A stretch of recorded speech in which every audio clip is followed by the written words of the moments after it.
सबको नमस्कार। दिल्ली में कोरोना के केस अब कम हो रहे हैं। कोरोना की दूसरी लहर भी अब कम हो रही है थोड़ी। आप सभी के सहयोग से लॉकडाउन भी सफल रहा। हमने पिछले कुछ दिनों में ऑक्सीजन के बेड भी खूब बढ़ाए हैं।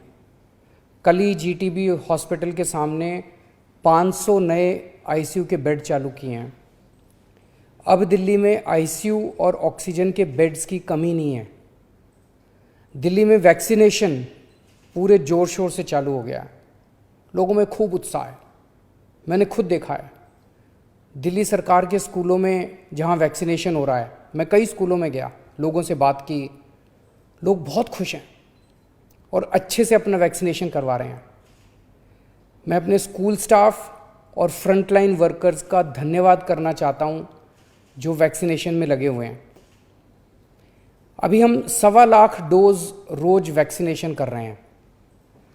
इसको जल्दी हम रोज 3 लाख से अधिक लोगों को वैक्सीन लगाना शुरू कर देंगे। हमारा लक्ष्य है कि आने वाले 3 महीने में सभी दिल्ली वालों को वैक्सीनेशन लगा दिया जाए।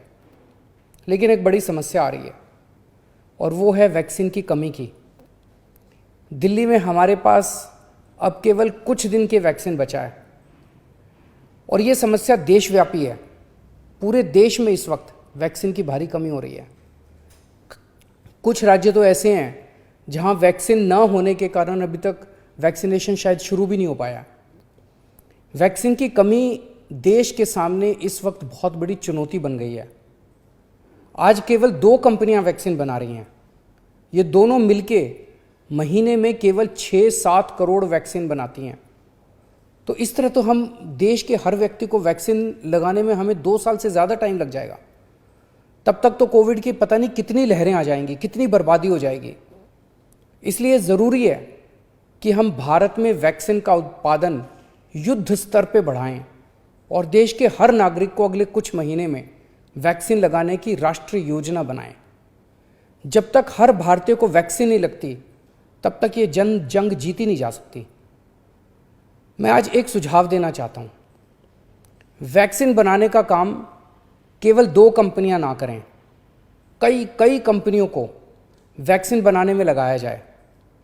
केंद्र सरकार इन दोनों कंपनियों से वैक्सीन बनाने का फार्मूला ले ले और उन सभी कंपनियों को दे दे जो सुरक्षित तरीके से वैक्सीन बना सकती हैं। ऐसे कठिन समय में केंद्र सरकार के पास पावर है कि वो ये कर सकती है।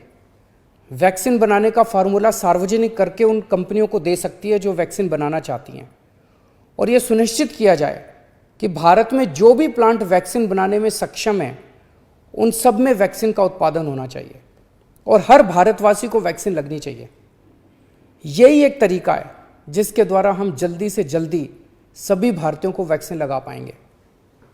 आपको याद हो जब पहली लहर आई थी हमारे देश में पीपी किट की कितनी किल्लत थी, कितना संघर्ष करना पड़ता था पीपी किट लेने के लिए। सोचो अगर उस टाइम केवल 2 कंपनियों को पीपी किट बनाने का अधिकार होता तो क्या आज देश में पीपी किट मिलते? लेकिन ऐसा नहीं हुआ। आज कई भारतीय कंपनियां पीपी किट बना रही हैं। इसलिए हम किसी और पे पीपी किट के लिए निर्भर नहीं हैं। भारत में बेहतरीन इंडस्ट्रियलिस्ट हैं। हमारे पास दुनिया की सबसे बड़ी फार्मा कंपनियां हैं। हमारे पास विश्व के सर्वश्रेष्ठ वैज्ञानिक हैं। मैं निश्चित तौर पे ये कह सकता हूं कि यदि उन्हें अवसर दिया गया तो वे अपना भरपूर सहयोग देंगे। वैक्सीन का उत्पादन करने वाली कंपनियों के लाभ का एक अंश हम रॉयल्टी के रूप में उन दोनों कंपनियों को दे सकते हैं जिन्होंने मूल फॉर्मूले की खोज की है। मुझे पूरा विश्वास है कि इस तरह हम अगली कोरोना की लहर के पहले भारत के हर नागरिक को सुरक्षा कवच प्रदान कर पाएंगे। मेरा केवल एक ही मकसद है कि किस तरह हम सब मिलकर हर भारतीय को कोरोना से बचा पाएं। जय हिंद।